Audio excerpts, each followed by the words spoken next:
No, not the beast! Not the beast! I'm a vampire! I'm a vampire! I'm a vampire! Put the bunny back in the box.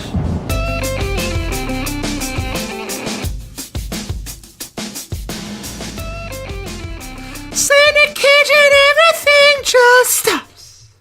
I'm gonna watch it with my best friend.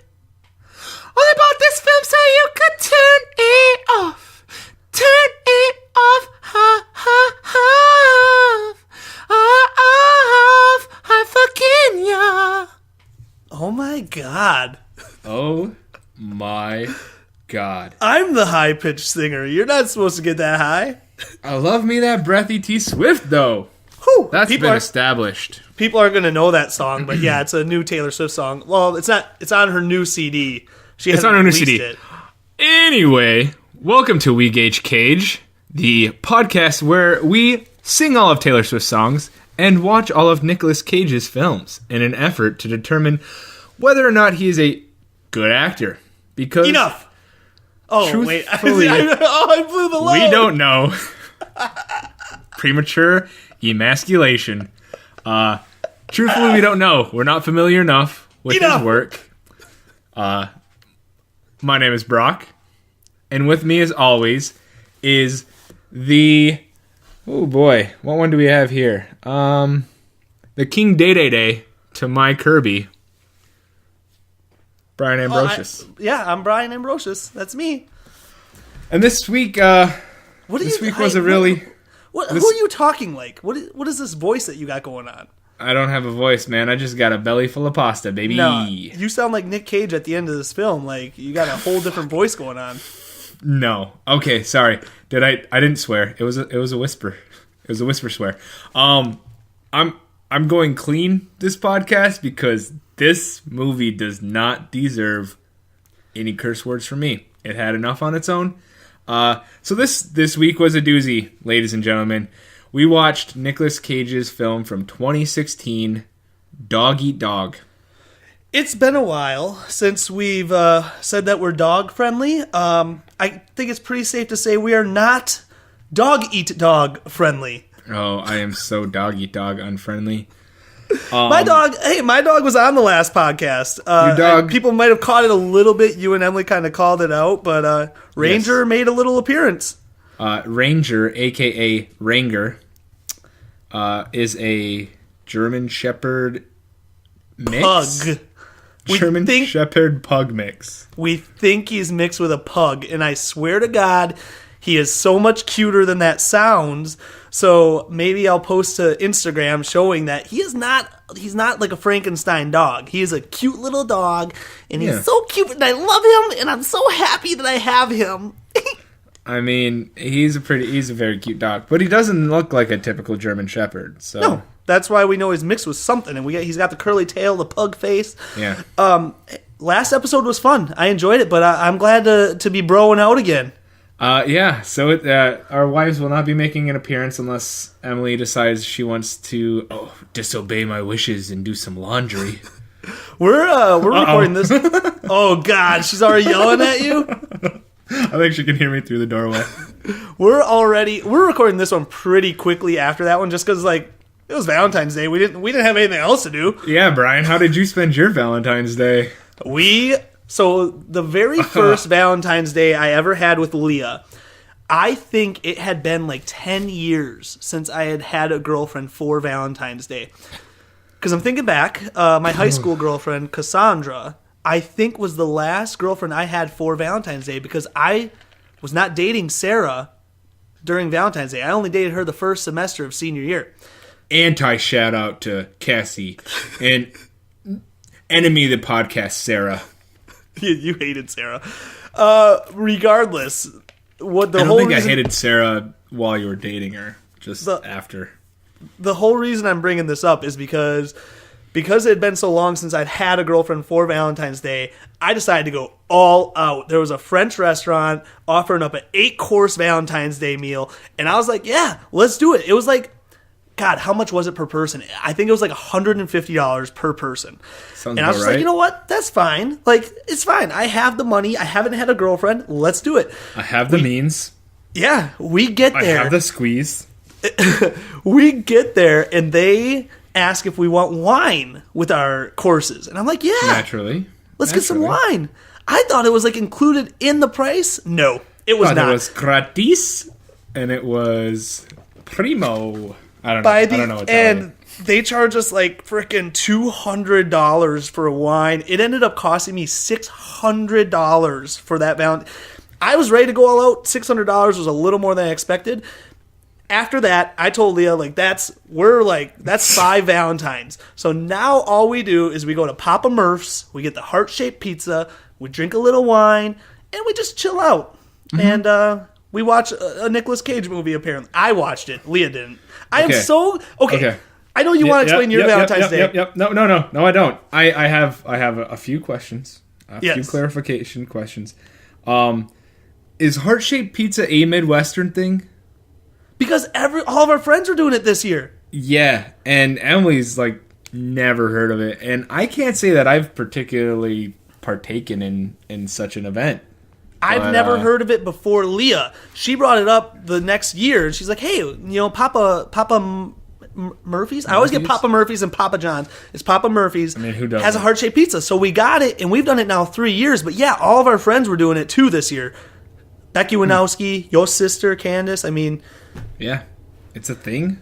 Or maybe it's just like a millennial thing. I don't know. You can make your own heart-shaped pizza. You could literally go buy a frozen pizza and like chop off like a little heart shape and just cook it. Blasphemy. Okay, so that was one question, and then I'm sure your next point that you're going to bring up is, thank the Lord above. Nic Cage, the Nic Cage gods, that he released that film Down by You, and we watched that movie instead of Dog Eat Dog that we with got our to wives. watch Mom and Dad instead of Dog Eat Dog. Okay, And Leah for all hated the guff that we got for watching Mom and Dad, the entirety and so if you haven't listened to last week's podcast, go ahead and pause it right now. We'll let you off the hook. In this one, go back, listen to Mom and Dad. It's a treat. Spoiler I loved alert, it. our wives join us for the podcast, and they watched Mom and Dad with us. It was my favorite one since Deadfall. So Leah and Emily, but mostly Leah, hated Mom and Dad. She thought Mom and Dad was super violent, super inappropriate, and just super gory. And that was the Teletubbies compared to the first 8 minutes of this movie. It's bad. This movie is... I don't want to jump into it yet. I have a lot more I want to talk about. And I think our film and analysis is going to be pretty short this episode, so I have a few more things I want to talk about. I hope it is. A couple episodes... We always said we're not going to do a lot of history of Nicolas Cage, but a couple episodes, and we've brought this up a couple times now, we've talked about Nicolas Cage, why he's poor. I have a list of everything he's bought. Well, not everything, but a lot of things. Because you were curious about the castles. You were like, are these castles... Yeah, you were like, are these castles like in Eastern Europe and stuff? So I started doing a little research. Here is a list of everything, well, a lot of things that Nicolas Cage bought that made him go poor. A $25 million home in California, a $15.7 million home in Rhode Island, an $8.5 million home in Las Vegas, a $3.5 million haunted home in New Orleans, which he claims is one of the most haunted homes in the United States. I wonder if that's the one they went to on The Bachelor. I don't know, maybe. 2 castles in Europe, one for $10 million, one for $2.3 million. But is it in my favorite Europe? Hold on. I'll get to that at the end. I'm going to get through this list first. Sorry. A $3 million deserted island in the Bahamas. Yeah, you got to have one of those. In the Bahamas. You haven't made it until you have one of those. A 9-foot-tall burial tomb. So, like, it looks like a little I thought you were pyramid. going to say a 9-foot-tall, burnable Wicker Man. You're close on this next one. He bought shrunken pygmy heads. Nice. He bought a $450,000 Lamborghini. He spent $150,000 on a pair of octopuses. What are their names? I don't know. He probably gave them names. If I'm going to buy octopi, I'm not going to not give them names. Well, I feel like one of them would be named like... I don't know. Charles seems like a good octopus name. You are thinking so far inside the box. First of all, one of their names has to start with Captain. So his name has to be like... Captain Charles. Okay. Well, better. We're punching up the joke a little bit. So Captain Charles and... you know Lieutenant what I've always Legs. liked? Speaking Lieutenant of dogs Legs. earlier... Lieutenant Legs? Yeah. Okay, Captain Charles and Lieutenant Legs. There you Actually, go. I want something with suction cups, like Sir Suction or something. They don't have legs, they're tentacles. Yeah, I know, that's the problem. Okay, hold on. There's a few more things that he bought.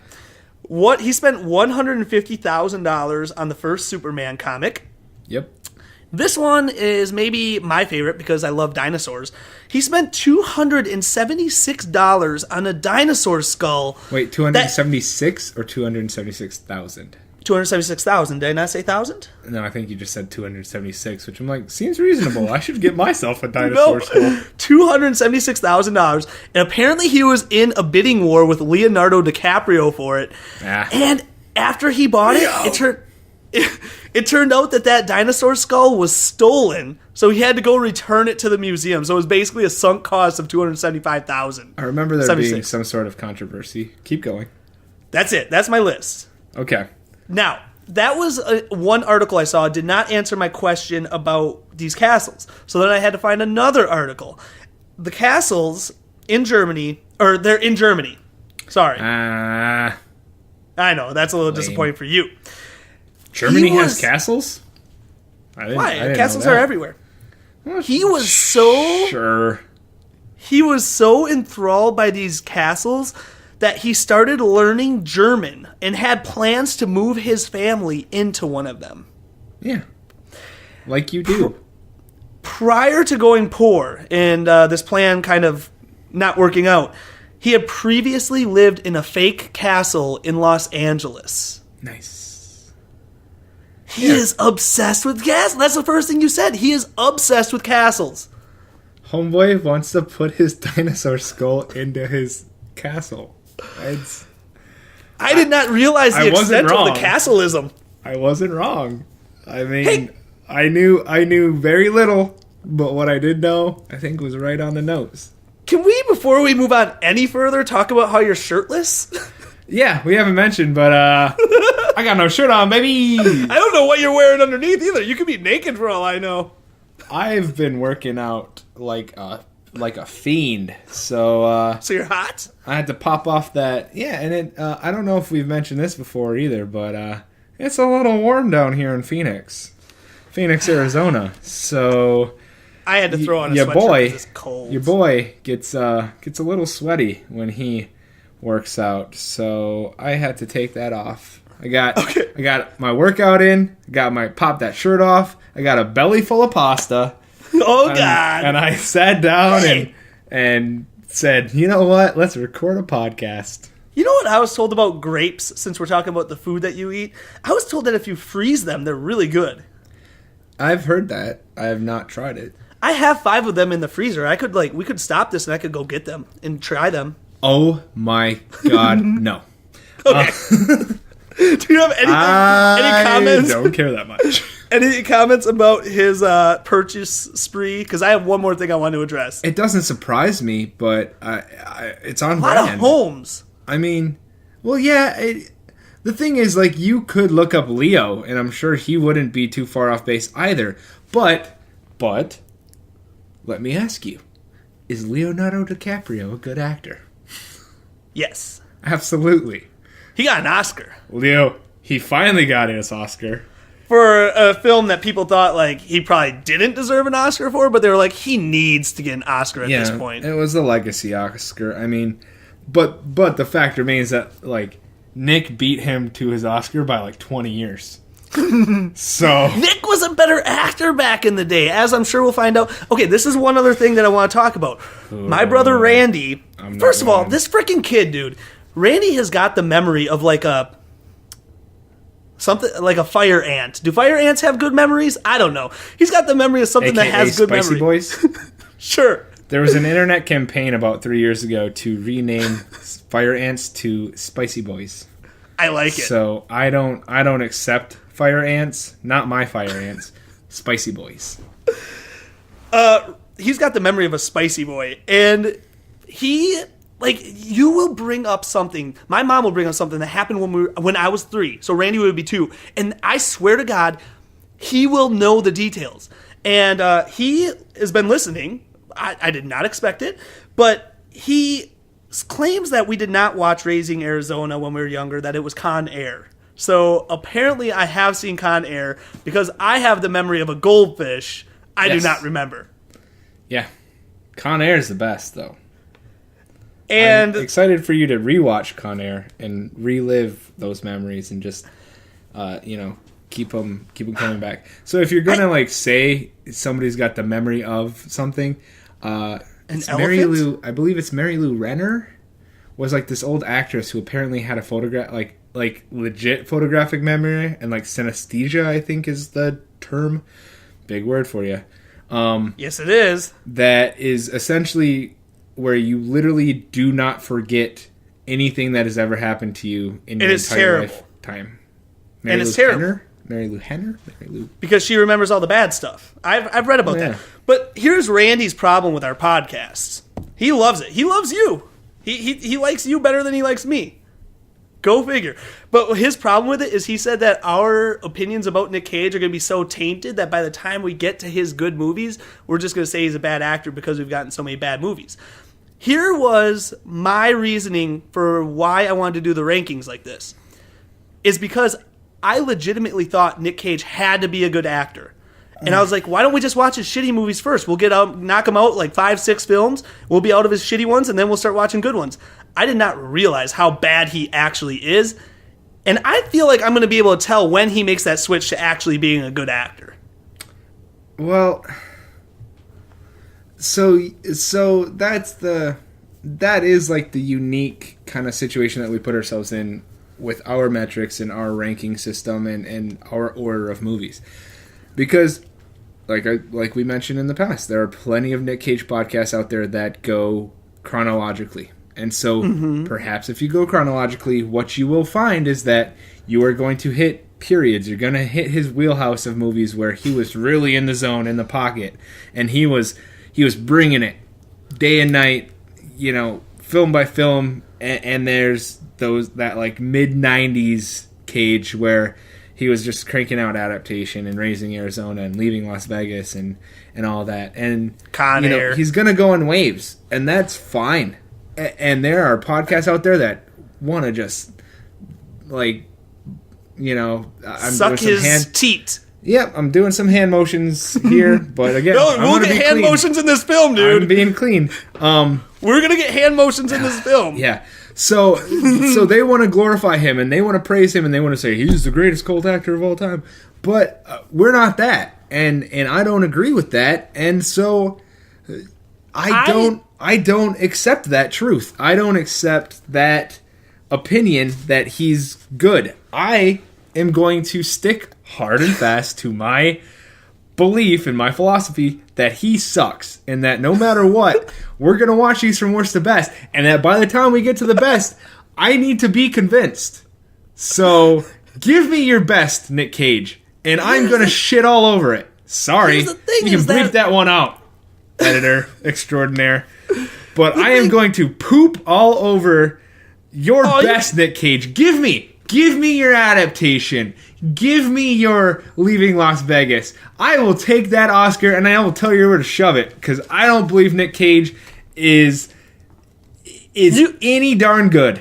I don't believe he can tap into it. And if anything, I'm not going to give him that credit. I'll give it to the director. Speaking of directors... Oh my god, hold on, man. I didn't even get to rebut.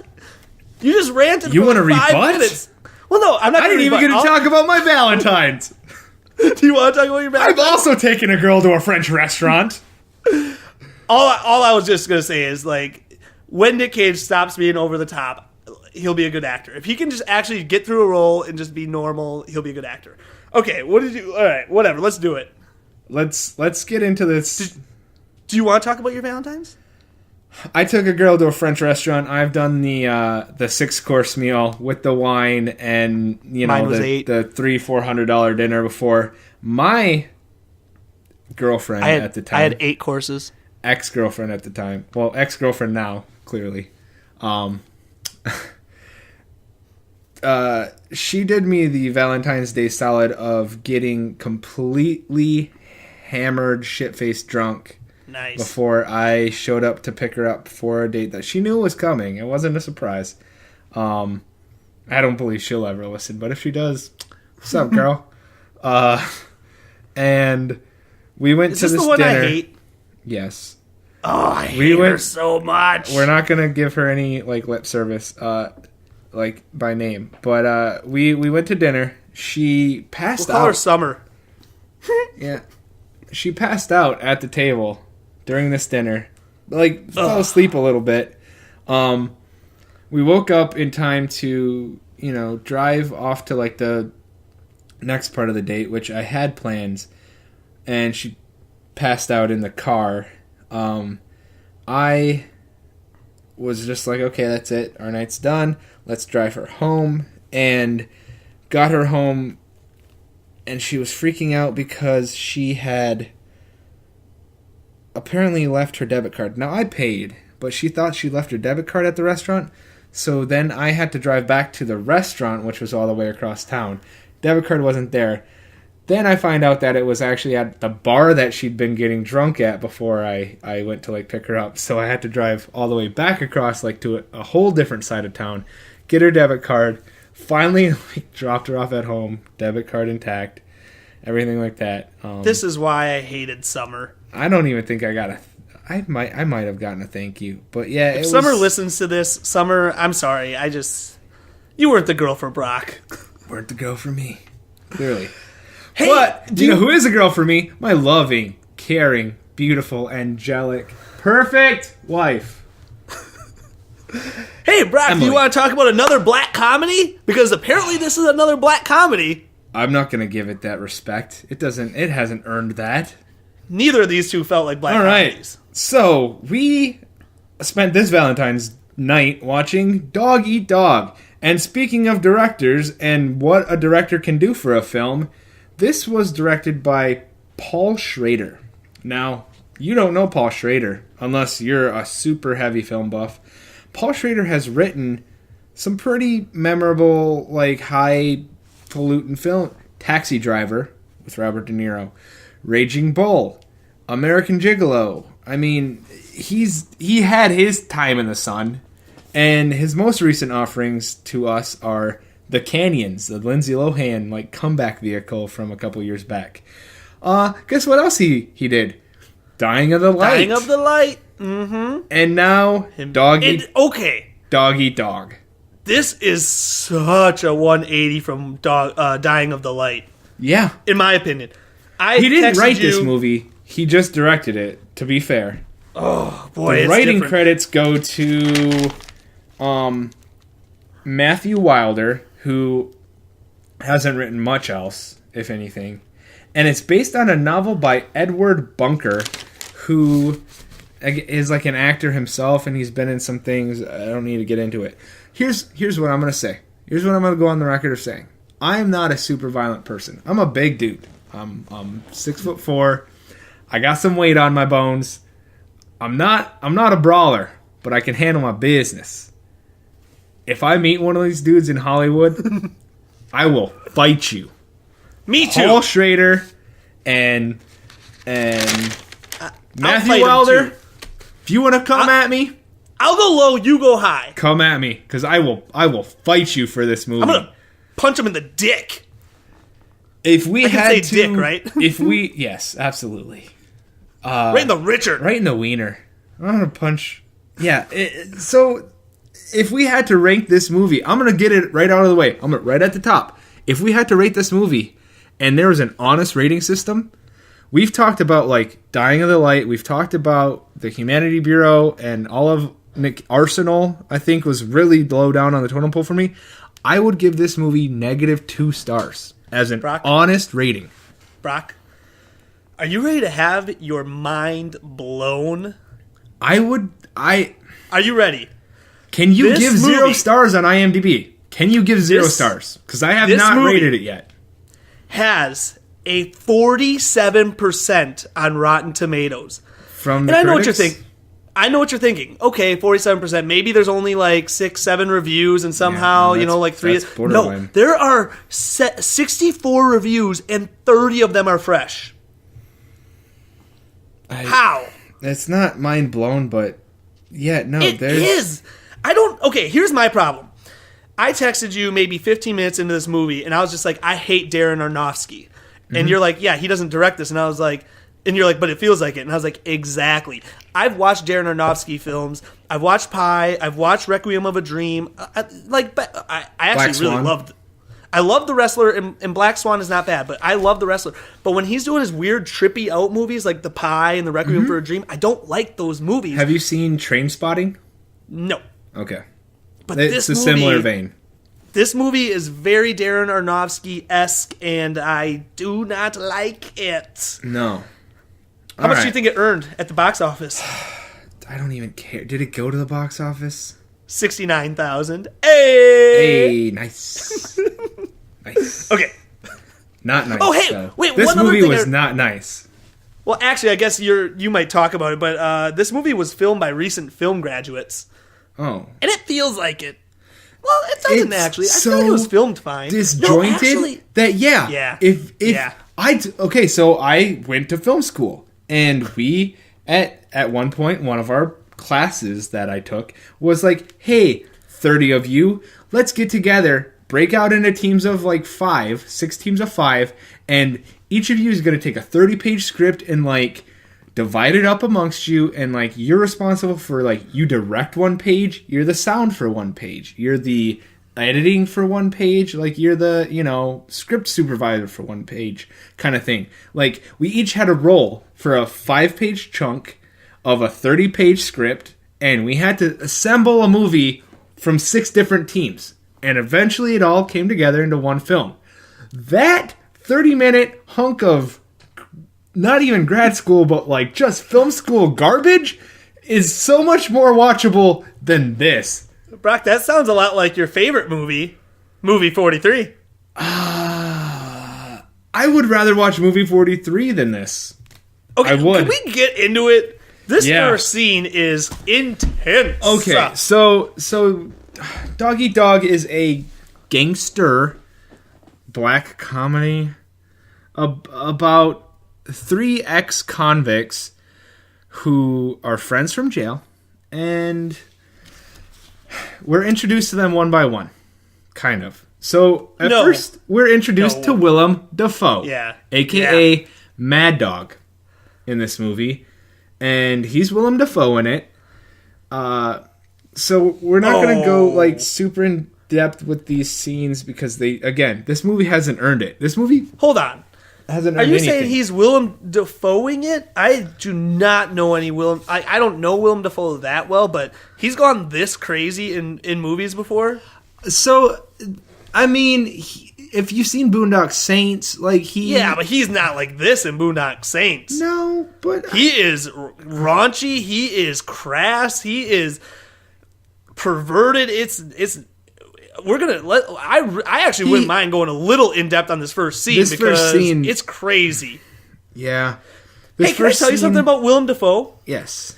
At one point, he's like talking to a stripper who's like 19, 18, real young, and I was just like, man, she just seems really young for him. How old is Willem Dafoe? So I went to his Wikipedia. He is 62, and he shows it, which is fine. But what I found more fascinating is he's born in Appleton, Wisconsin. Oh. Did you know that? I did not. A Wisconsin actor there. Good for you, Willem. Yeah. Appleton, Wisconsin's second most famous celebrity behind Harry Houdini.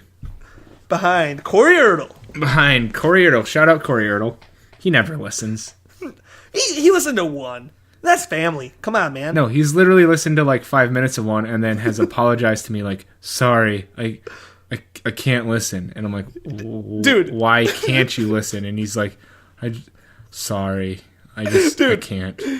He bought the Nintendo Switch before I did because he wanted to play Mario Odyssey. You really don't want to talk about this movie, huh? He finished it a while ago, and I just finished Mario Odyssey a couple weeks ago. And he's like, so what are you playing next? And I was like, oh, nothing. I just kind of need a break right now. I was like, what are you playing? He's like, Farm Simulation. He's playing a farm simulation game on his Nintendo Switch. Yeah, man. That's the way to success. All right, let's knock this out. Okay. Willem Dafoe starts off tripping drugs. Willem Dafoe has a tattoo of an eyeball on his chin, right underneath his chin, and a tattoo of an eyeball on the back of his neck. I missed that one. Yep. Willem Dafoe is doing drugs in a house. It's very Stepford Wivesy again. So it's very kind of idyllic out of the 80s, 70s. Everything's pink. Jesus photos. Yeah, everything's real. He's out of place in this scene. And then a mother and daughter come home with groceries. And Willem goes into a room or whatever. So the mother and daughter come home. Eventually, he kind of comes out of this room, and the mother, whose name is Sheila, says, "Oh, you scared me." He says, "Why am I scary?" And yes, Willem, you are a scary-looking dude. But it's established that essentially, he's crashing with them. He doesn't live there, but he's staying with her, and he's kind of her lover. I was gonna say they're F buddies. Yeah, they're they're sex buddies. He's her lover, and at one point, taking advantage of her. Yeah, he wants to stay with her because he doesn't have anywhere to stay. And he's like, come on, baby, I'll make you them short ribs. I can cook, baby. I can cook. He's like, you're going to eat them short ribs. Then I'm going to eat that booty. I'm going to eat that booty. And she says, don't be nasty. And so it's okay, so something's going on. And the daughter's upstairs, right? So, all right. Then he goes off into the room to do more drugs, naturally. And she, at one point, starts yelling, what the heck? And is this where he's doing the drugs and his face keeps changing? Yeah, so, again, it's very so Darren Aronofsky-ish, where, he's literally just snorting whatever he can snort and whatnot. But he's it's a weird, camera where it's, distorted, and he keeps sticking out his tongue, and this goes on for, a freaking minute. It's Requiem for a Dream. It's Pi. It's these weird movies. We're treated to I hate. This. And, and that's, drugs are a hell of a drug. So Sheila finds on her laptop, at which point she says, I use my laptop for 3 things. I use it to, check the church bulletins. I use it to check my emails, and I use it to post on Facebook or something. I don't use it for this. And then she shows that he's basically been watching Asian teen squirter porn. Good for you. Thank you for getting in depth and not just saying porn. Thank you for clarifying that Asian teen squirter porn. Well, last movie we had porn. These are the details that our audience appreciates. Now we need Asian teen squirter porn. Shout out to our Tokyo listener. I'm painting a picture. Shout out to Tokyo. Tokyo listener. Dude, he or she is still listening. I love them. They might be my favorite fan. Uh-oh. Don't let your mom hear that. Oh, no. Love you, Karen. All right. So, Sheila freaks out and says, you gotta go, and tries to kick Willem out, to which point he retreats into the kitchen and does what any reasonable man would do. Grabs a knife, slits her throat, then jumps on her back and stabs her to death. Let's just 20 stabs. Yep. And the daughter comes downstairs and says, no, don't do that, and then runs back upstairs and locks herself in the room, to which point Willem has a case of guns upstairs, grabs one of the guns, busts in the door, and shoots the daughter in the head. I'm sorry, folks. It's disturbing to describe. It was very disturbing to watch. This is the first 8 minutes of this movie, at which point I paused, grabbed the timestamp, and said to Brian, Leah owes me an apology, because as much as she might have hated Mom and Dad, we just saved her from that. Yeah, this is the first scene. It goes on for 8 minutes, and it's just disgusting. It's like you're watching. It's like you're watching like a Jeffrey Dahmer or something. You know, it's like you're watching a serial killer or something. It's disgusting. Yeah, because we have to see it. Like we see every. It doesn't cut away. We see every piece of that. So I've come up with a new term that I would like us to start using. Nictro. A nictro. Okay. You know why? I will accept. Is it good enough? It's a good. So our I tried to think of more. I tried to think of a better way to say it, but our Nictro. Yeah. So our Nictro in this film is Nick in court, correct? No. Yeah. No. Oh yeah. Oh, Nick no, Cage is no. in court, isn't he? Yeah. Are you messing with me right now? No. Okay. Sorry. He's at the strip club. It cuts to the strip club first. I apologize. Yeah. So what? It cuts to the strip Nick Cage club. at the courthouse. Like, this is going to be a normal Nick Cage movie. No, he's at the freaking strip club like he is in all these damn movies. He loves the strip club. Yeah. He loves the strip club. I mean, so this is, I'm going to say this is Castle Period Cage, because like he really is just kind of, for the most part, phoning it titties. In. And, he likes titties when he's in the castles. Into that role. Okay, sorry. So they're in the strip club and it's black and white. And it is established that they are prison buddies. So it's Willem Dafoe, Nick Cage, and then their third buddy named Diesel, who's like a big, bald bruiser of a man. Our shot of Nick Cage in the strip club, he has his back to us, and he actually like swivels around in his chair, and then he starts talking. And my first impression was just that he had some sick sideburns. I thought he had some kind of cool sideburns going on. Cool. You have some sort of fascination with Nick Cage's hair that I'm not quite on board with, but it's his sideburns this time, not his hair. Yeah. His hair. Oh my God! There's one scene in here. Sideburns are hair, man.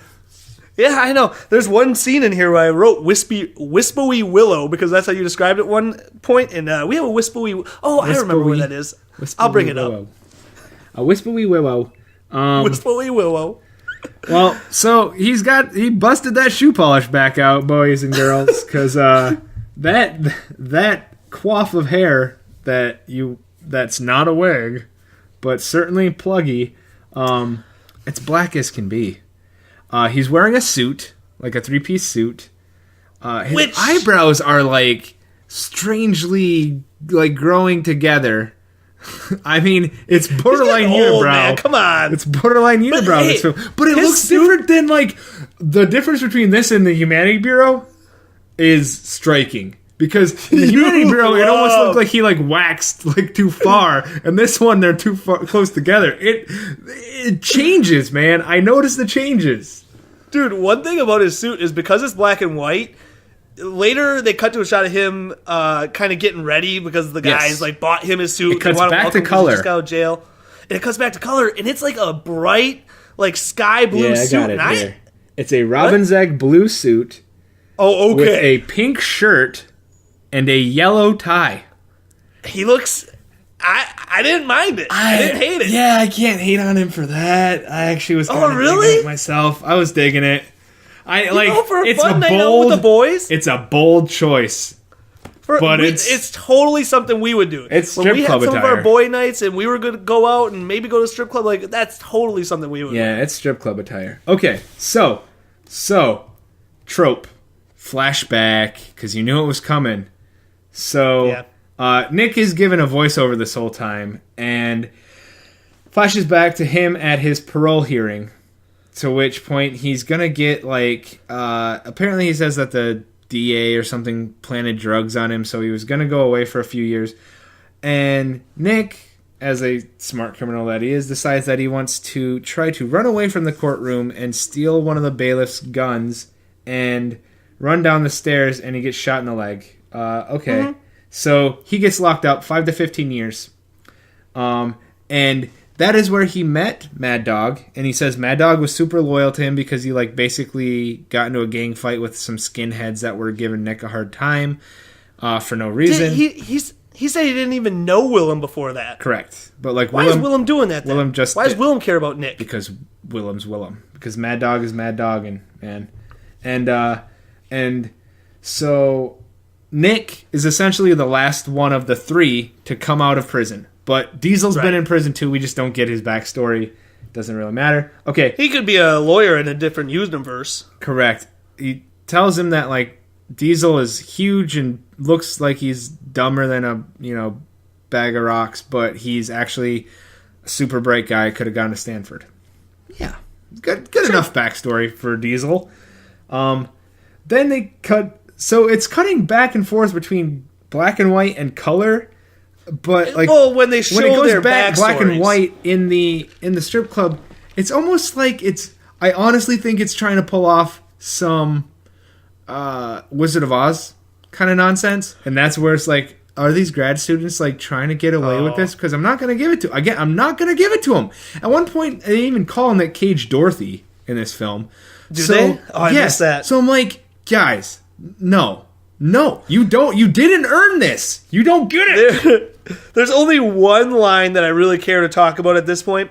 A stripper comes up to Nic Cage and wants to take him upstairs for a lap dance, and she goes, "Mind if I get a Red Bull Bloody first?" Yeah. And he goes, "My God, that sounds horrible." And no, it does. seriously, that just sounds disgusting. Why don't you just get a regular Bloody? And I feel like that's very Nic Cagean of him. I feel like that's more him ad-libbing, just being like, that sounds horrible. Yeah, I don't want a Red Bull Bloody. Like, what is this movie? I don't know who. Nic Cage called her out on it. I don't know who wrote this. If it was a written line though, like the dude who wrote this film, I have a note here that just says like he is trying so hard to write cool lines and sound cool, and it doesn't work. None of it works. So they do go upstairs, and she starts dancing on him. Mm-hmm. And it's a young girl. Like she says, "You're so hot," and I was just like, "Girl, come on! You trying to get that money because there's no way." Yeah, but she can't even sell that. She can't sell that. Freaking cost $1,500. We've been flirting. flirting. It wasn't a lap dance that cost $1,500. Well, it was going back for a sucky. Extra. Suck Read all about it. So you're thinking. Suck all about it. Okay. So I have a line here too from that says, so they're talking about like what they miss when they're locked away in prison, and he says, "We were effing Facebook friends." Okay, sorry. We were effing Facebook friends before there was a Facebook. But the red effing jeans that hugged the element's legs, I had no clue. And he points to a black guy who's apparently wearing skinny jeans. And this black guy is like, "Hey man, leave me alone. Mind your own business." And then Willem Dafoe tries to fight the guy and shoot him. Then they go back after saying, no, let's not fight. They go into this back curtain area, and they drop this line on me. Nick drops this line. Hey, we ain't got time for this. We're in this together. We go in that door together, we come out together. And anything other than that, you're a piece of shit. What does that mean? What does that mean? Your Nic Cage voice is not very good. Nope, it's not. I'm not on my game today. But what does that mean? All I'm trying to get at is, what do these lines mean? I don't understand what these lines mean. I don't understand what the skinny jeans is fine, whatever. I don't understand what that means. We go in that door together, we come out together, and anything other than that, you're a piece of shit. I don't know. But he drops multiple lines like this where it sounds like it's going to build up to something, and then it just, his last sentence is utter nonsense. Utter and complete nonsense, and I don't stand for it. I hate this movie. I hate this movie so much. I don't agree with it, and you know what, Matthew Wilder? I'm going to fight you, dude. I'm going to punch you in the wiener. I'm going to punch him in the penis, too. Well, I'm going to punch him in the jeans. I'm going to punch him in the jeans. In the jeans? Yeah. So not necessarily the penis, more like the taint and maybe the Gonna butthole. punch him the jeans. Whatever piece of jeans I could find him in and punch him. Like his ankles? Sure. If I have to. I want to punch him in his throat and his penis. Willem Dafoe also mentions that You know what word people don't use enough? Dinger. I want to punch him in his dinger. I have nothing to add to that. Yes, and yes, and and his gooch. Hey, stop playing with your dingy. People don't use the word gooch enough either. There's a lot of words we don't use. You know all the words people don't use enough. Apparently. So I'm the they pencil, gotta, like, track this, as Emily this says. guy. I'm the pencil. Okay. We gotta get moving here. But, okay. At one point, though, I gotta mention this. Willem Dafoe, in keeping up with the theme of, like, things that you miss while you're locked away, but that you don't, like, notice what's going on in the outside world, Willem Dafoe mentions, he's like, I used to know all this rap nonsense. He's like, I knew all the rappers, because all... Oh, by the way... in case you were wondering whether Willem Dafoe is like super racist and drops the N-word whenever possible, Willem Dafoe is super racist and drops the N-word whenever possible. It's not just Willem, too. It's Nick. Nick It's has mostly been Willem. racist It's mostly in a Willem. lot of movies. But it is mostly Willem. So again, Matthew, But Nick's- you are not black. You have not earned that. I don't care if you're going for realism. No, not okay. Not okay. Anyway, Willem Dafoe says that he hung out with a couple of the African Americans in his prison, and he knows rappers like Lil Romeo, but he's really not familiar with this Taylor Swift.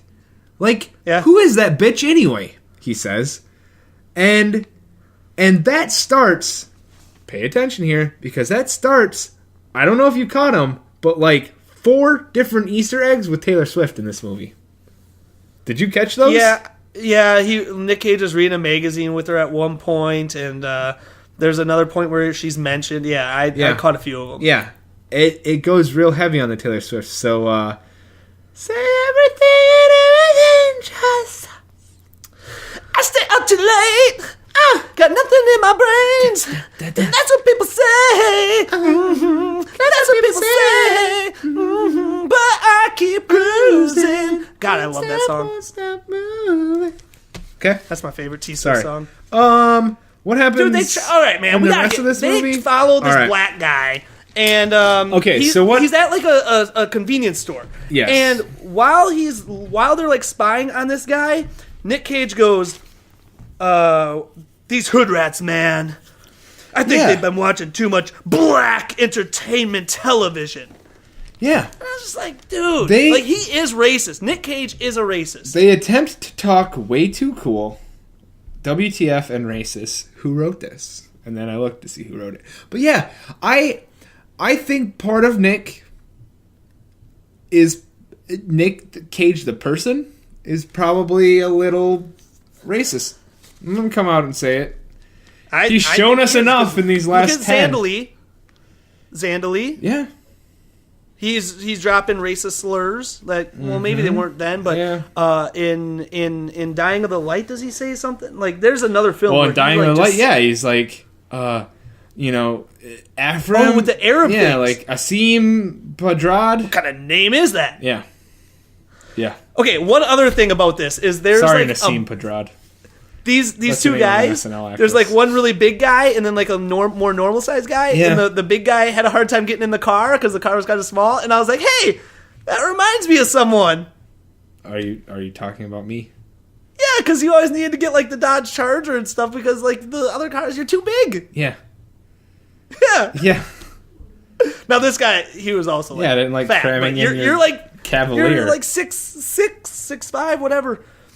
Anyway, okay. So essentially what happens is that Nick has a hookup with an old guy named El Greco, and he keeps giving Nick all these jobs.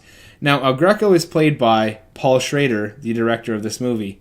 And one thing that I noticed is that, like, basically, if you're not Nic Cage and Willem Dafoe, nobody else in this movie acts like they're an actor. Like, nobody else in this movie can act. So, Dude, I gotta look something including up Paul here. Schrader.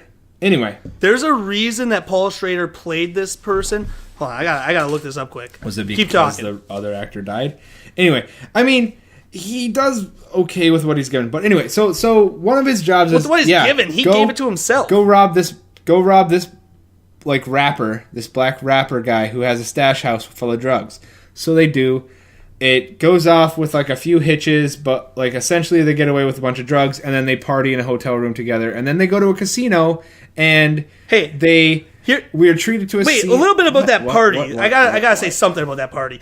They pour orange juice into Fruit Loops and start eating them, and I really think that would be disgusting. Absolutely. They also and then apparently enact a scene where they have ketchup and mustard bottles and then just squirt each other with them like they're like they're kind of reenacting like a shooting scene. It's technically happens later in the film, but it was back from like the hotel party. So does it matter that we save it for later? Is that a scene that you really want to save for later? Yeah, it is actually. And Willem Dafoe put like a little baby carrot up out of his pants, and someone like flicked it off like it was a little wiener. Hey, no, okay, I gotta tell you, it's like this carrot's my cock. Here's why Paul Schrader plays Greco. He said that he approached Michael Wincott, Michael Douglas, Quentin Tarantino, Martin Scorsese, Nick Nolte, Christopher Walken, Jeff Goldblum, and Rupert Everett for the role of Greco the Greek, but it wouldn't work out with any of them, so in the end, to avoid going over budget, he just decided to do it himself. Over budget. Look at all those people that he asked to be in this movie. He avoided hiring any other actors outside of Willem and Nick, and didn't hire any professional directors. He had a bunch of film students do it for him, and hired the worst scriptwriter in the entire game. So, I'm just saying, Paul, you know what? I rescind my offer. I won't fight you. If you want me to write your next movie, I'll do it. I'll do it for... Give me $10 and like a bottle of wine from the Pillsbury, Sam Pillsbury. Give me a bottle of Sam Pillsbury wine. Give me $10. I'll write your next movie, and it'll be better than this garbage. You have a good idea for a movie. It's where like after the superheroes destroy the city, like the guys who have to take care of it and like clean it up. And I think that's a very good idea. Hey Brian, they did that. They did that movie idea as a television show, and it got canceled after like 4 episodes. So yeah, that's TV though. Whoops. Shout out to Ron Funches. Sorry, Ron. Dude, like right after this, there's one thing I have to mention. What? Right after this, now they're all kind of separate. Nick Cage is walking off with like a stripper. So they're all trying to get women. We are treated to little vignettes of like Willem with a girl, Nick with a girl, and Diesel with a girl. Willem's girl is like a middle-aged Asian woman. It's who, a like masseuse. And she's giving him a massage with a happy ending and jerking him off. But it's so noisy. It's disgusting. Like you hear it's like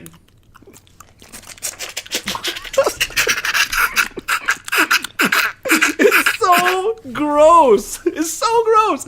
And then she like starts checking her phone because she's bored, and he like gets all pissed off. But it was so gross. It was so loud. Yeah. I hated it. Yep. I mean, his 62-year-old wiener getting jerked off. I didn't need to hear that. You're welcome.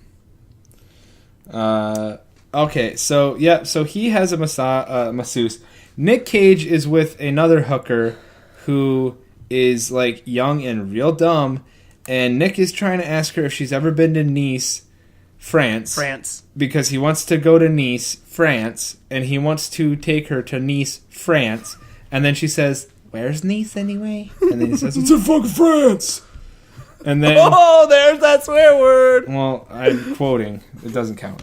And then by the way, in case you were wondering if every other word in this movie is the F word, every other word in this movie is the F word.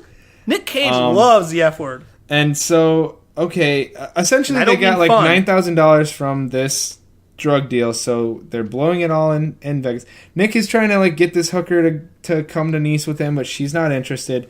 And then Diesel meets a girl down in a bar, and he brings her to his hotel room, and then like gets mad because she didn't realize that he'd been to prison, and like she's asking him about things that like he should know about the outside world. But again, a big theme of this movie is that they don't know about the outside world. Guys, we're half an hour into this movie. There's no plot. The plot, as described by the synopsis of this movie, is that there's a baby napping. There's no mention of a baby. There's no mention of coming. a napping. I wanted to take a nap.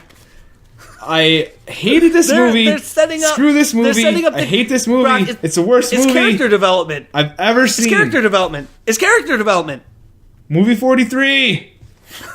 So, okay, who cares about the strippers? Nothing happens, whatever. The next morning, they're hungover, and they're all sitting around a table eating breakfast, and Willem Dafoe takes his foot out of his shoe, rubs his bare foot on the carpet, and says that he missed this in the prisons because all they had was concrete, and he goes, it's like a shaved pussy. It's like a nice shaved vagina.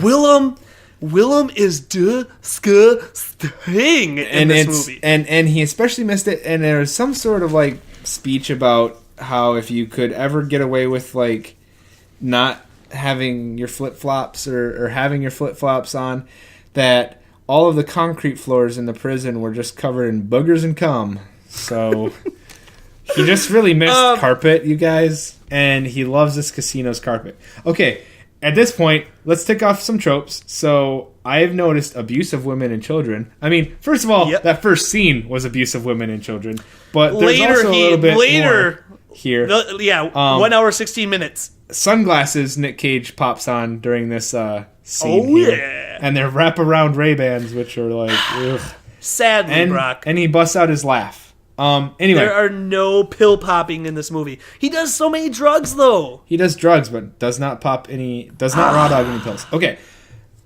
At this point, he says, I'll get us a real good gig. Okay. Gosh, I wish I would have watched this film just to get them nail this line.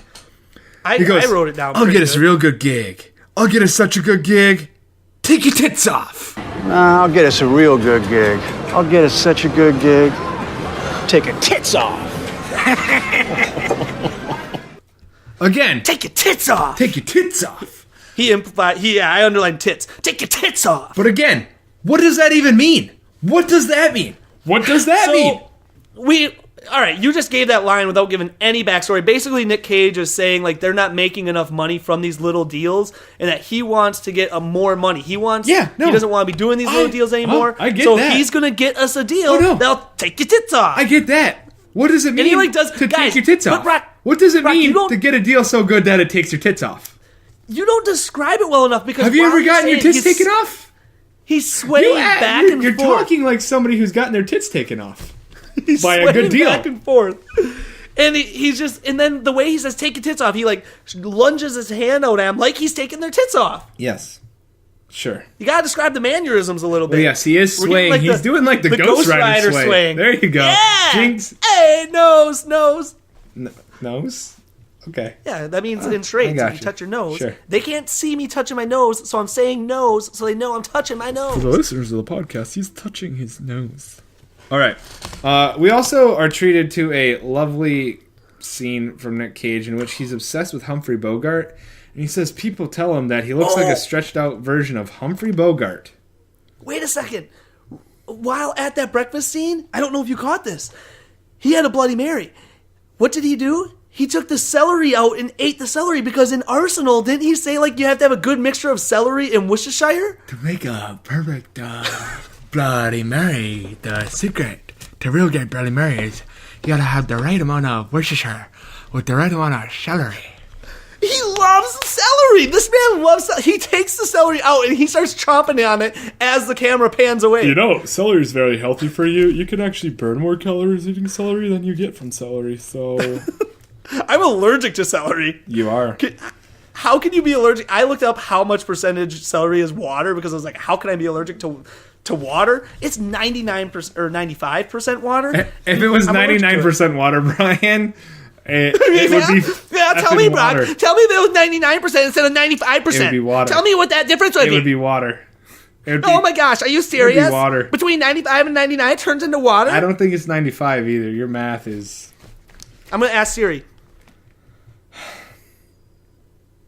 What percentage of celery is water? Of my celery.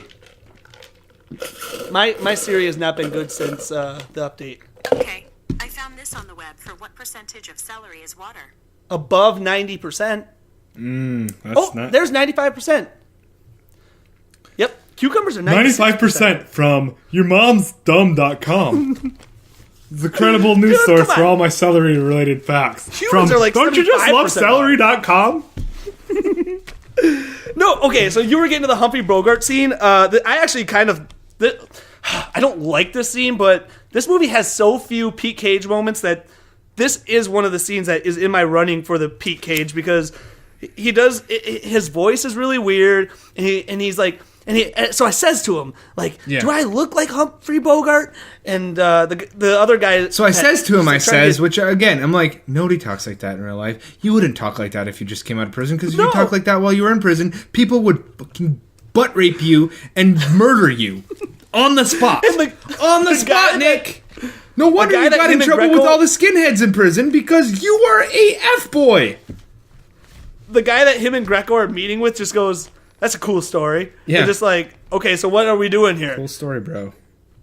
And yeah, so essentially Greco sets him up with another guy named Chepe, and Chepe's got a big gig for him. So at one point, like, Chepe says, "It's a shitty economy out there, so I gotta work overtime all the time." And Nick says, "I heard that," and then crinkles his nose. No. Hold on. You gotta say it better. I heard that. Well, I try my best. It is a shitty economy out there, so we all got to work overtime all the time. I heard that. Right. Because he says it all nasally. Yeah. I heard that. Yeah, and then crinkles his nose like he's like Samantha from Bewitched, trying to cast a spell. And then heard that. orders like Steve Urkel. And then orders a rare steak with fries. And then, anyway, hold on. Essentially, hold on to what? Hold on to what? Because hold on to what? Hold on to my tits, unless they fall off. How old is this guy? Are you about to present me a deal in which these titties are falling off? Because I don't have a shirt on, man. You gotta let me know. Is this guy's name Chapo? Chepe. He weighs what? Maybe 170 pounds. Sure. And at one point, Nic Cage goes, "I can't judge children's ages. You think I can judge people on the screen's weights?" At one point, Nic Cage goes, "Greco tells me you're a heavy guy."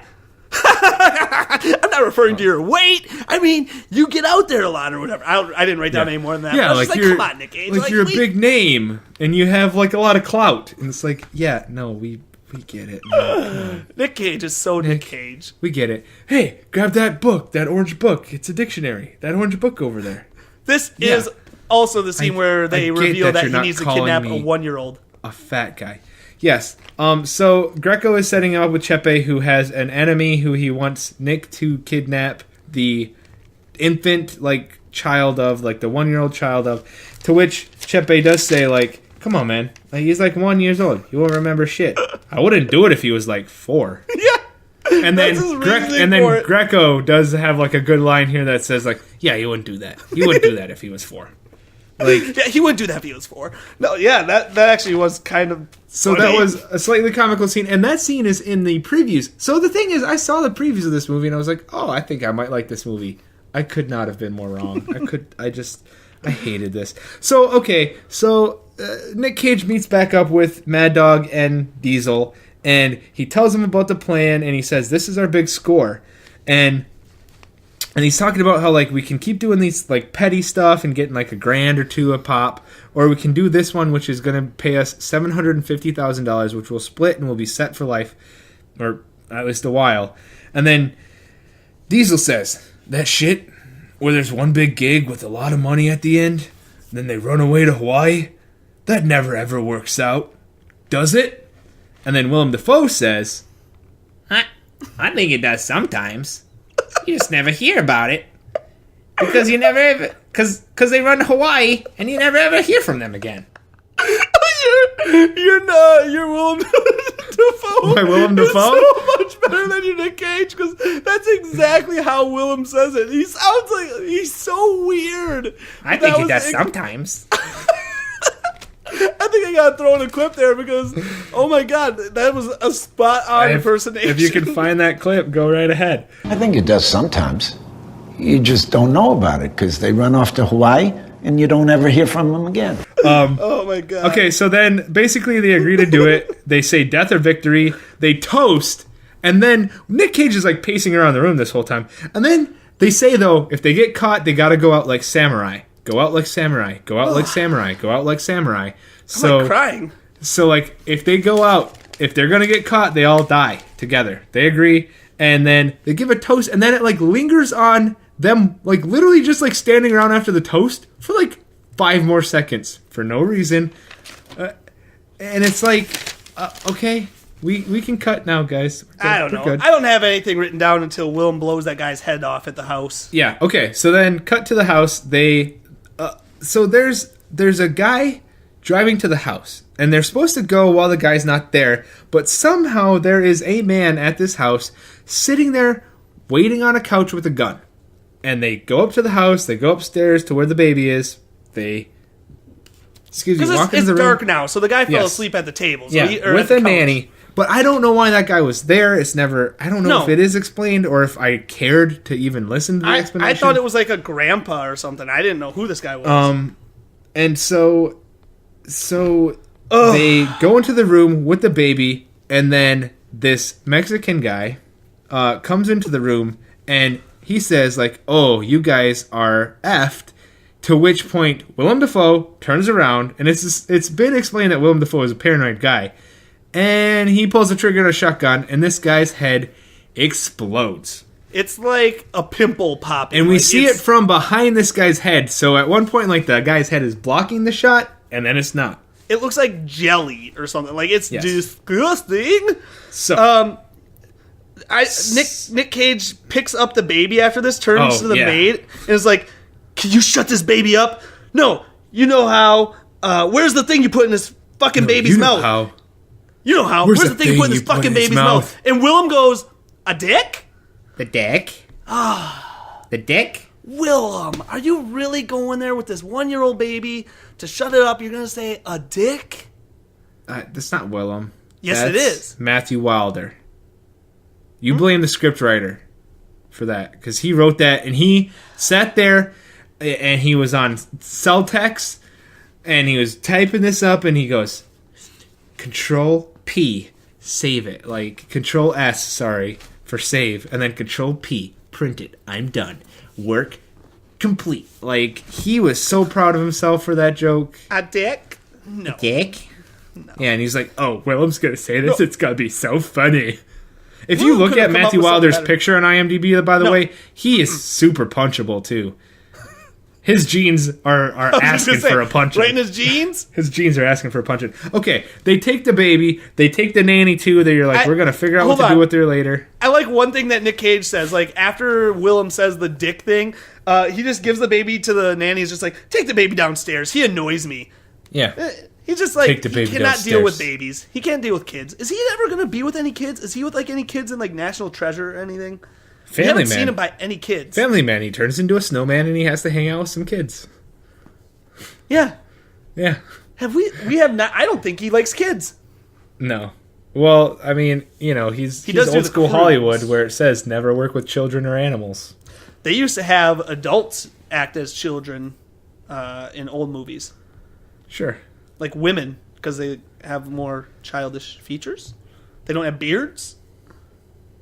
Because like when Jonah Hill is pretending to be a high schooler and super bad, you can tell he's got stubble. Even no matter how hard he tries to shave, he's got that stubble. Sure. Oh, I'm gonna take a little break. You were talking about my doppelganger earlier, and you mentioned Jonah Hill. Yeah. I don't look like Jonah Hill.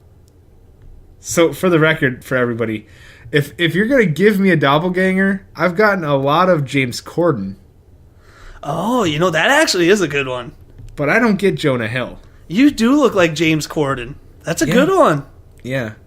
I just get Charlie Day, but that's because most people listen to this podcast. Leah's been listening to it at work, like on the speaker, so all her coworkers can hear it.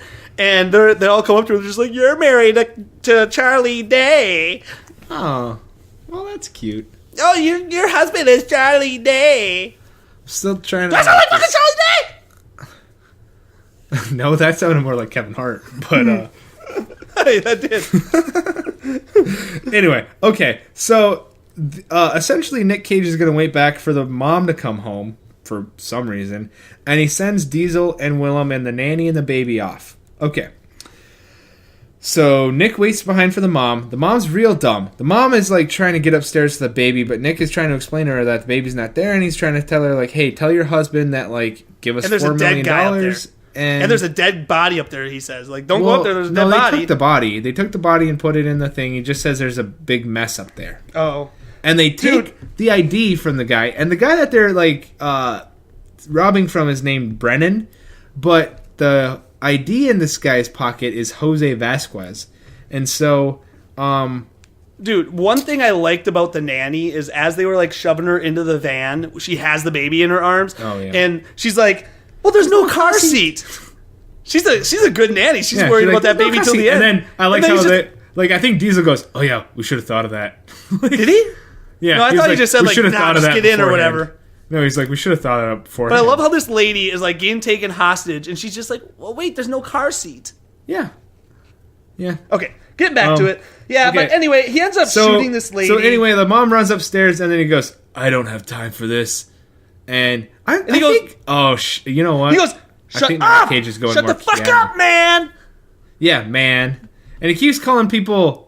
Is it bro? Sex. This whole movie? Yeah, he keeps calling people bro. But, I think this whole movie I think too. another trope is him calling people the opposite. Yeah. Shut up! Shut the fuck up, man! Maybe this is a lady he's talking to. Maybe he just can't tell. Maybe he doesn't like people are like, I don't see color. Maybe he just doesn't see gender.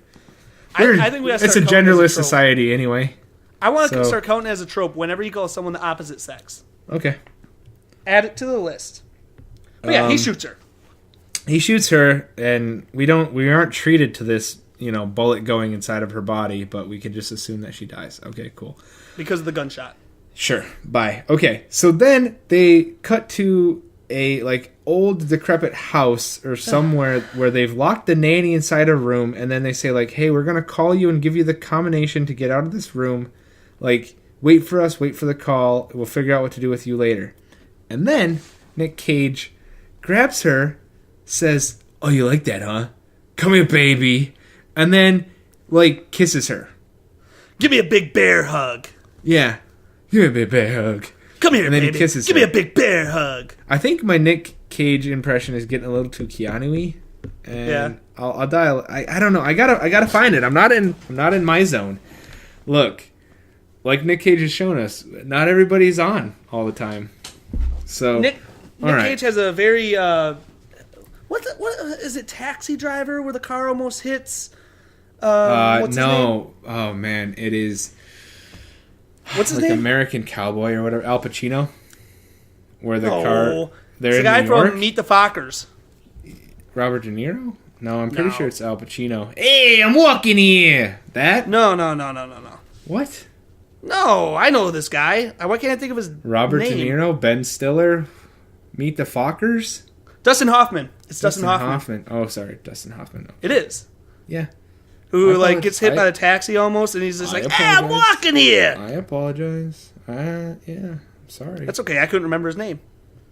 But anyway, Nic Cage has a very Dustin Hoffman moment here because he's in a parking lot talking to Greco, and as he walks to his car, another car comes up to him. Nic Cage slams on the hood and then puts his left hand pointing behind him to the left, and get over there, car. Does it twice, and I just thought that was kind of funny. Yeah, I had that too, where the car almost runs him. So anyway, Greco's on the phone with Nick. Nick basically learns that the guy that they shot is Brennan. So that is the guy that they were trying to extort money from, and they're not going to get the money. Chepe's going to be pissed. So then, Brock, so that's I think you being shirtless is getting me all riled up. I'm I was so cold when I came down here, and now I'm sweating. You can pop that top off, buddy. I got my headphones on and stuff. Dude, take your headphones off, pop that top off. Come on. Pop the top off? All right, hold on. Oh my. Oh my. Let me pop my top off. It's only right. I'll cover for you. All right. So, Mad Dog and Diesel go to a strip club. I'm on leather. It's sweaty. You're going to be sticky. Mad Dog and Diesel go to a strip club. Oh, God. You can, hear my... Oh, it's, sticking. Mad Dog and Diesel, for the third time. Oh, you're so much more tan. You're so much more tan than me. You are pink. You are... This is pinky in the brain. It's freaking winter. This is Pinky and the Brain, buddy. Yeah, I go running around outside. There we go. Just two guys shirtless doing their podcast. Let's paint a picture here. Oh, dude! Speaking of two guys being shirtless doing podcasts, like we're getting to that scene coming up. Are we? There's a scene where people are shirtless doing a podcast. All we need is ketchup and mustard. Oh, sure. Yeah, that's true. So, Mad Dog and Diesel, can I fucking finish? Dude, you're not gonna... This is... Okay, it's 10 minutes. I know. I timestamped it because it's so long. I just want to say that Mad Dog and Diesel go to a strip club before they dump the body because Mad Dog wants to. At that point, there is a marquee that says Taylor Swift impersonator at the strip club. So again, they're making it a thing where somehow, for some reason, Matthew Wilder has like a boner for Taylor Swift, or this creepy old man, Paul Schrader, has a boner for Taylor Swift, and he really just wants to sprinkle in as many Taylor Swift jokes. And I don't know what this scene is about, but like if it was literally just like a 5-minute strip club scene for that punchline, screw you guys.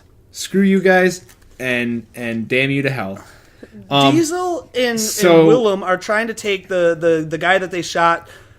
Willem wants to bury it or like throw it where Sheila is buried. Yes. It lasts 10 minutes. Their car, because he keeps talking about like I have to do this like to redeem myself. Yes. And it's 10 minutes and it's bullshit. And basically what happens is Diesel shoots Willem because Willem's a fuck up. Sorry, but basically that's what happens. Like he's just tired of Willem's shit and just shoots him.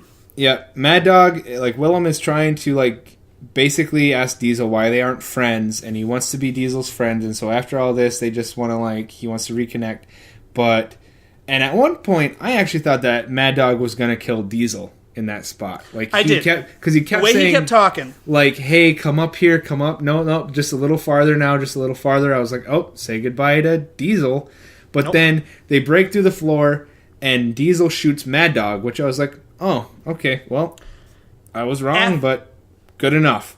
After this, Diesel meets back up with Diesel calls Nick.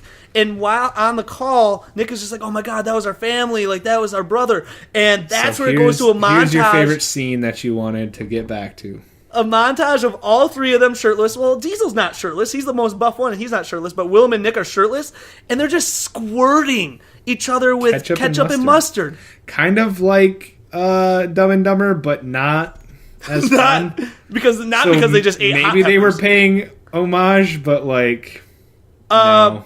But we get taco meat. Again, and it's if like you're shaved paying down, homage, though. You haven't earned it, so stop.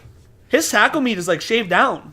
Yeah, no, he's pretty hairless in this one, so, but it still counts. It's like a veggie taco. Yeah, I haven't even marked that one.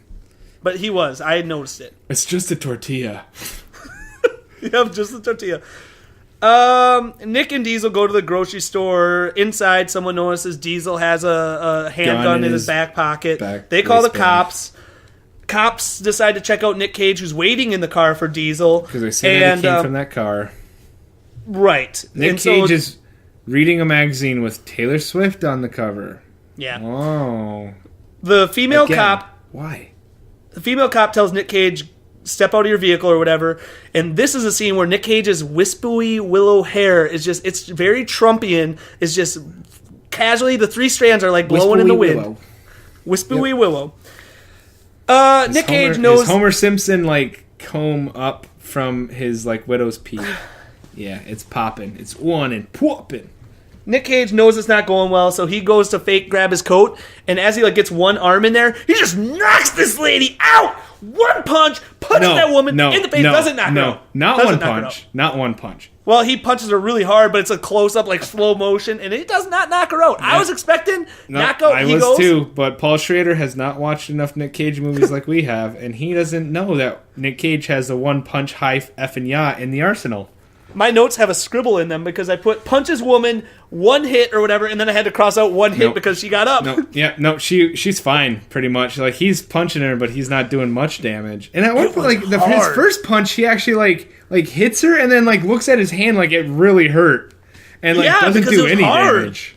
It was a hard punch. That woman deserves an award for getting up after that. So he punches the lady cop, and then the black cop with her partner, like, turns and is gonna shoot Nick, but then she says like, no, take the other one, at which point Diesel comes out of the store. Diesel has enough time while this cop is reacting to drop the bag of groceries, reach into his back waistband, and then shoot the female cop. Oh no, sorry, the black cop has Nick restrained. The female cop gets up and is gonna shoot Diesel, but Diesel shoots her first. Okay, fine. But then Diesel takes off running, but he can't run fast for whatever reason that's never explained. And another cop car shows up, to which point he shoots that cop in the knee, steals the car, then drives around to the front and takes off after shooting some more. Did the crank guys direct this at all, or were they involved in this at all? Because this scene was very cranky. Why the F are any of these shots happening? Because at one point too, like, you get to follow a bullet. If you were wondering whether you got to follow a bullet's trajectory in this movie, you get to follow a bullet's trajectory in this movie. It's so weird because they show the gun scope still like on the bottom of the screen. It's like, that's not how it works. Through the scope, you get to follow a bullet go through somebody's like past somebody's head and into a store window, and there's a barber shop and it like hits somebody's like wrist or something like that. Yeah. Why? Don't know. Don't know why any of the shots are set up the way they are. Don't know why any of this is happening. Diesel is driving this cop car, getting away, and he's in pursuit of like a bunch of other cop cars, or in pursuit of him, excuse me. And the reason I ask if it's crank is because they do a close-up of his heart. Yes. At some point you get into Diesel's heart, and then he tells himself to calm down, and he could probably get away, but for no reason whatsoever. Here's a reason. Gotta Be Samurais keeps playing over and over from Nic Cage earlier in his like pep rally scene where he says, gotta be samurais. It's like, gotta be samurais, gotta be samurais, gotta be samurais, gotta be samurais, gotta be samurais. And then Diesel basically cranks the wheel to the right and crashes into like a wall, and then you get to like be treated to a slow motion scene of him like, I don't know, going through the windshield or something, and he dies. Cool. Whatever. Then How does this next scene happen? I don't know. Cut to Nick with two completely different cops in the back of a cop car. Oh, sorry, not that scene, yeah. Telling him that he is... They call him Dorothy, and now I think it's black and white again or something. And they say to him, like, oh, you like shooting cops, huh? Which... He didn't. He didn't shoot any cops. No, he punched one. He punched a woman, but, like, he didn't shoot any cops. And so... Anyway, they start beating him up. They take him outside the cop car, and they just start, like, doing some a little old-fashioned police brutality. They start like kicking him. They start like punching him, and they're going back and forth like, "Ooh, I want one. Do you want one? I want one." And then they hook him up to like handcuffs, and they start dragging him behind the car. Now, does he get away? Does he die? Who knows? This is the scene. How does this next scene happen? We don't know. I don't know what this next scene is. He should be in jail. He should be dead. Something. This next scene is somebody's idea of being like artsy, and it probably has some deeper meaning. I don't have any time for it, you guys. Like, I just... No, we have to describe a little bit because it's so... No, I just mean, like, while watching this, I have no time for it. I have no patience for this kind of nonsense. Again, this movie hasn't earned it up to this point. You're not a effing art film. You are not a frickin', like, noir. You are not a Humphrey Bogart film. You're not a Casablanca ripoff. You are not a French new wave. You aren't anything. You are a piece of garbage 2016 nonsensical, like the worst gangster movie I've ever seen. Come on. And then you sprinkle in this at the end. It cuts to a diner. And this lovely black couple, an older black couple, goes to their car. Nic Cage somehow is there. He's there somehow. And he points a gun at the guy and says, we hear on the broadcast, though, that there was a shootout at a gas station, and Mad Dog and Nic Cage's character's name, Troy, and Diesel, or not Mad Dog, sorry, but Diesel and Nic Cage's Troy are dead after the shootout. What? Yeah, so is this a dream? It must be, because now in the car, I did not catch on to it. Is this what Nic Cage is like dreaming of while he's getting drugged behind the cop car? I think so. I did not catch on to this right away. I'm sure you did, but he's speaking in a weird voice, and he's just like, yeah, that's right. Yeah, you guys. I didn't catch it. It's Humphrey Bogart. Yeah. But you know what? No shit, Bogart. Humphrey Bogart does not actually say it. Who actually says it is Edward G. Robinson from Little Caesar. Like, that's where the voice comes from, actually. So it's a little bit of a continuity error or something, but yeah, he's acting like Humphrey Bogart. Call back to earlier in the film where he said he looked like a stretched out Humphrey Bogart. But it's so weird. Like, yeah, it's way too long. Okay. And then the cops come and they shoot the pastor. Okay. So he's in this car with this pastor and his wife, a lovely black couple, but this movie's racist as hell. So they are playing a very stereotypical like Southern black couple. They are driving Nic Cage to some destination, but then at one point the pastor pulls over and says, "I can't do this." Nick makes him get in the back seat. Nick starts driving, and then pretty soon they're surrounded by cops. Nick gets out, and Nick pulls a gun and starts shooting. They shoot him. Now he's standing. Do they shoot him? Far enough away from the car. They shoot toward him, let's just say. But instead of shooting anywhere near Nic Cage, and it's like foggy and it's all noir-y. Again, it's like black and white and like all this kind of nonsense and red. And like they shoot instead of shooting him, no, they shoot toward him, quote unquote, and there's like 10 cops. They basically were treated to a scene where they murder the black couple. They in the lit back them up. seat, they shoot them full of bullets, and again, we get to watch it the whole time. We get to watch every bullet go in and out of this nice black couple who hasn't harmed a thing, who has nothing to do with the rest of the movie, and we get to watch them die because this movie's effing racist to its core, and we just get to watch them die. And I didn't hit Nic Cage at all. All they did was kill the pastor and his wife. It was dumb. I hated it. The one thing is that he does do the wiggle hand, and he does that in a lot of his movies too. The wiggle hand, so that's a trope. Yeah. Okay, and then I do feel better now that I got the shirt off. I'm not gonna lie, I feel a lot better, a lot cooled down. Like maybe it's because the movie's over, but is there anything else? Yeah, it ended on this: justice. That was what I wanted. Then I started thinking, I didn't want justice.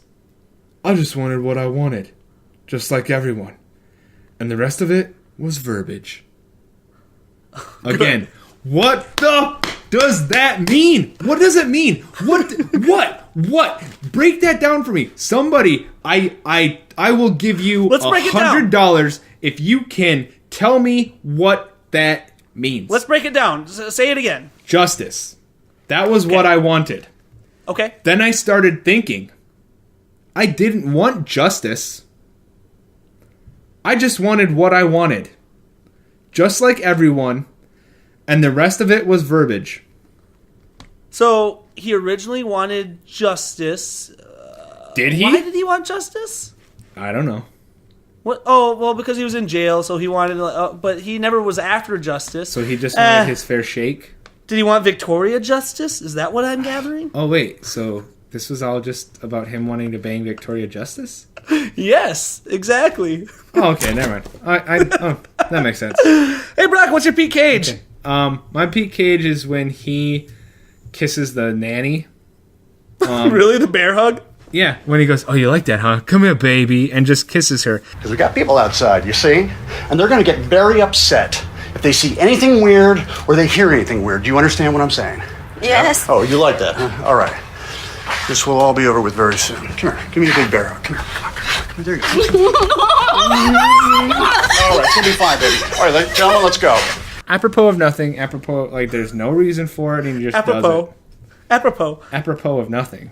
No one uses apropos. Everyone uses apropos. They will now. Good luck with your apropos balls. My Pete Cage moment, I think it's where it's between two of them, but I'm gonna go with where he's describing how he looks like Humphrey Bogart, because the way he talks is really funny. I'll throw the clip in. I didn't write any of it down, but that's my Pete Cage. Do you think I look like Humphrey Bogart? No. Well, you see, that's interesting because I'm a big film buff. Bogart was the best, the king. When I was in the joint, there was a movie producer who was in there with me, and I says to him, do you think I look like Humphrey Bogart? And he says, well, yeah, you do, but a stretched out version of him. It's a fantastic story. Yeah. I mean, you can try to throw in some of like the backseat audio too, where he's talking like Humphrey Bogart. Yeah, I should. Right here. So, what are your folks' names? She panicked. She thought I was resisting. Yeah, that's right, resisting, and my friend was just trying to save me. Yeah, you understand how this goes. And I can tell you're a good person, too. You care about your wife. Yeah, you're a good man. Well, all right, here's what. See, there it was. I hated it. Just so everybody knows, I hated it. Okay, I have one outstanding question though. What happened to the nanny and the baby? They never got the combination to get out of that room. Yeah, exactly. So we're just gonna fuck F that. Exactly. In all of its A's. In all Tropes. of its A's. Do you have do you have them written down in order so we can just knock them out? I don't actually We should keep kind of. What are the tropes we want to use? I'm gonna write them down. Well, I've tried, but like I've taco meat lost it. Taco meat we got. Sunglasses we got. Raw dog and pills, no. F Raw and dog. FU, absolutely. Flashbacks, Fuck you. yes. Flashbacks. Mumbles / yells and repeats, yes. Mumbles, oh yeah. Laughing. I'm gonna add. I'm gonna do abuse of women and children. Yep. Women and children. I need to add the high F and ya / one punch. And I want to add calling someone the opposite sex. Yeah. Because he does that a lot. Someone opposite sex. There. / can we say like just... Should we lump that in with emasculating? Just like belittling or emasculating? Emasculating, yeah. Okay. You know what I actually want to like do is that he often like not just emasculates somebody but like imitates somebody to their face. Yeah. In a lot of his movies. I'm gonna throw that in there because we should be tracking that. And then I want to do the hand wiggle. The hand wiggle. Oh, that's a lot of tropes, man. Come on, we gotta hold this down a little bit. They come Do up we a want lot. sunglasses? They come up a lot. We want sunglasses? No. I mean, all right, we're taking sunglasses off. Sunglasses is being struck from the record. He wears sunglasses, but everybody does. Does it matter if there's flashbacks? I mean, is that him or is that the movie? Like, flashbacks? I don't know. Always flashbacks in his movies, though. Let's just keep it. We'll keep it. All right. Okay, that's a better list. Like the sunglasses is just kind of like whatever. He hasn't raw dog pills in a while, everybody. He'll get back to it. I feel like he'll get back to it. He hasn't done it in like two movies. I feel like it's like raw dog / drugs. Well, Dying in the Light, it's only a halfer. I'm going to change it to raw dog / drugs because he does a lot of drugs. All right. Okay. Okay, let's wrap this up. Is he a good actor, Brian? No! Absolutely not. He's What's not your a good score? actor. Paul Schrader's not a good director. And Matthew, I gotta keep turning. Matthew Wilder, damn you to hell. You should never work in this town again. And if I ever get the chance, consider your jeans punched. When you rate this on IMDb, are you giving it a 1? If I can give this movie a 0, I will give it a 0. I give it a 2. No. What? I told you already, a 1 for me is like Birdemic or The Room, where it's just incomprehensible. This is incomprehensible. What of this did you comprehend? I don't know. I give it a 2. It had a lot of Taylor Swift shout-outs, so I was What's kind the of in difference for between that. a 2 and a 1? Does that really make you that upset? Yes. All right, if the scale goes to 0, I will give it a 1. Because our ratings affect this. Did you just slap your boobs? Our ratings affect this. Our tits affect this. I'm gonna give you a rating that'll knock your tits off. Are we at 0 for 10 now? This is number 10. This is so we're both 0 Guys, for 10. We're almost like an eighth of the way there. Our next film is Outcast. It was released in 2000. Hard to say goodbye. I just said Outcast, and you're singing that. Why don't you sing it like, I know you like to think your shit don't stink. Because I was making a joke. Lean a little bit closer, see the roses really smell like boo. Because now you're just burning through your you'll do it anyway. I know you. You'll do it anyway. You did not expect Nickelodeon. You did not expect Wannabe. I'm not just going through songs I like. Well, I'm trying to have some sort of thematic element. Taylor Swift, guys, was because they didn't like Taylor Swift in this movie. Do you want to know something else? I'm just going to say it because who cares about time at this point? I had an entire thing for Snoop Dogg Eat Dog. Snoop Dogg Eat Dog. Why didn't you use it? Because it was really long, and it was very well thought out, and I had a lot of Nic Cage references sprinkled in and out. This movie didn't earn it. It did not earn that level of respect. Screw this movie. I'll go Taylor Swift on it, but I will not give them my rapping skills. Next film, Outcast, released in 2014. He is the second build on it. Yeah. Who's the first build? I don't know. I don't care. I'm going to try seeing if I can find it quick.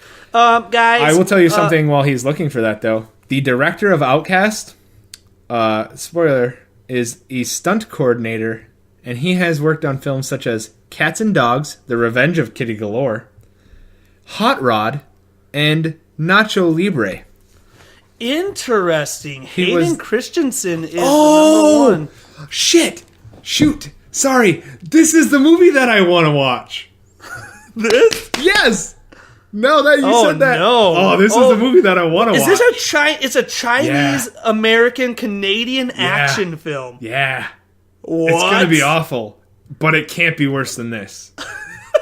It's going to be awful, but you know what? I'm in it for Hayden Christensen. I love me some Hayden Christensen. Thank God. I need to wash my mouth out of Dog Eat Dog, and I need to guzzle me down some Hayden Christensen.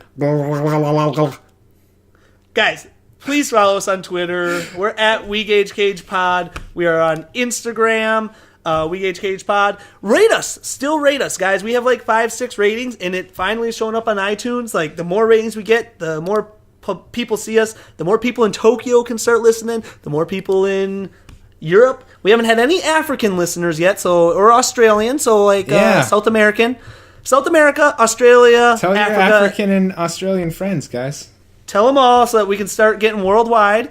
And good luck with your balls. Good luck with your balls, everybody. Yeah, good luck with your balls. Bye. Love you. Bye. Love you. Bye.